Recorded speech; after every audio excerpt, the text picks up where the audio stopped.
غیر مقلدیت کو گالی دینے سے پہلے رکیے. اشرف علی تھانوی صاحب خود لکھتے ہیں کہ امام ابو حنیفہ غیر مقلد تھے. جادو وہ جو سر چڑھ کے بولے. تمہارے بابا جی تسلیم کر رہے ہیں اپنی کتابوں میں, تمہارے بزرگ مان رہے ہیں کہ ابو حنیفہ غیر مقلد تھے. اگر غیر مقلد ہونا بے دینی ہے, لا مذہبیت ہے, خارجیت ہے, تو ابو حنیفہ کو یہ لقب تمہارے باپوں نے دیا ہے, ہم نے تو نہیں دیا.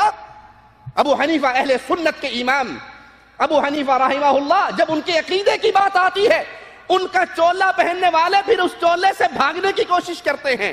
اگر نہیں یقین تو یہ ہمارے ہاتھ میں ہے علماء اہل سنت دیوبند کے عقیدے کی کتاب المہند علی المفند, اس کو چھاپا ہے ادارہ اسلامیات انارکلی لاہور میں, اور یہ تالیف ہے خلیل احمد سہارنپوری کی.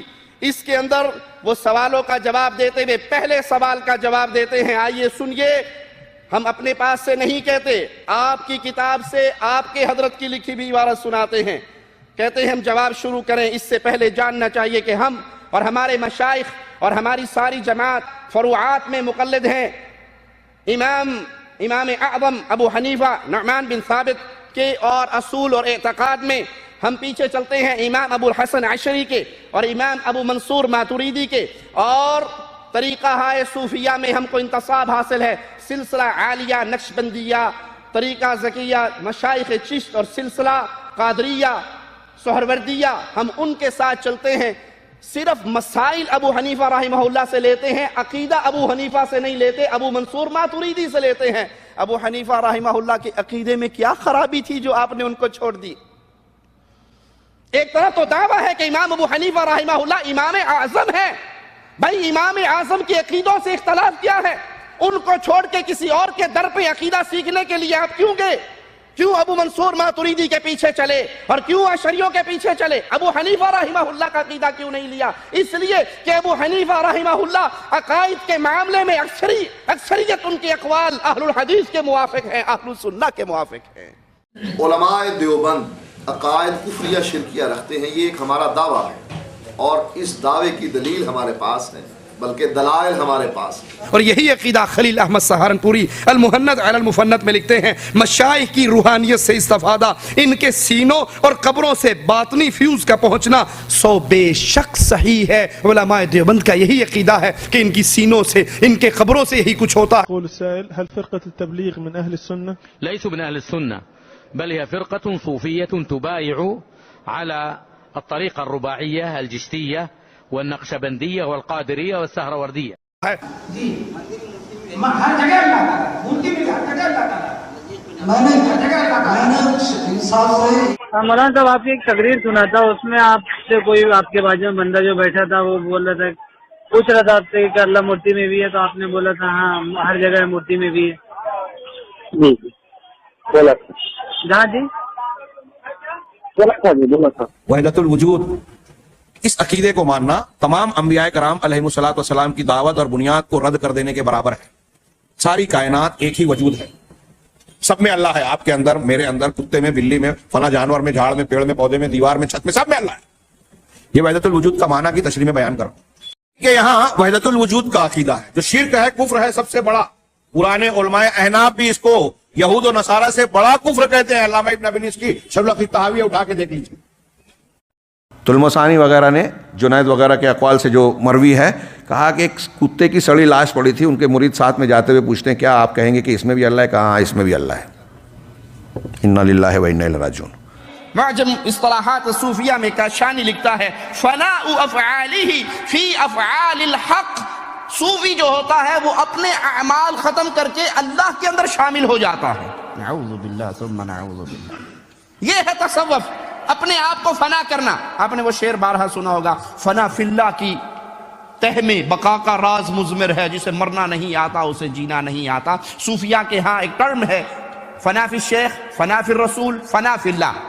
پہلے انسان شیخ میں فنا ہوتا ہے, وہ ذکر کرتا ہے کہ کوئی نہیں ہے یہاں پہ, صرف میرا شیخ ہے. اسے ہر چیز پہ شیخ کی تصویریں چلتے پھرتے نظر آتی ہیں. اس سے اگلی سٹیج فنا فی الرسول, پھر وہ اپنے آپ کو رسول میں فنا کرتا ہے, اور آخری سٹیج ہے فنا فی اللہ. پھر صوفی اللہ بن جاتا ہے اور اللہ کے افعال میں فنا ہو جاتا ہے. یہ کفر کا عقیدہ ہے, اس کا دین اسلام سے کوئی تعلق نہیں ہے. یہ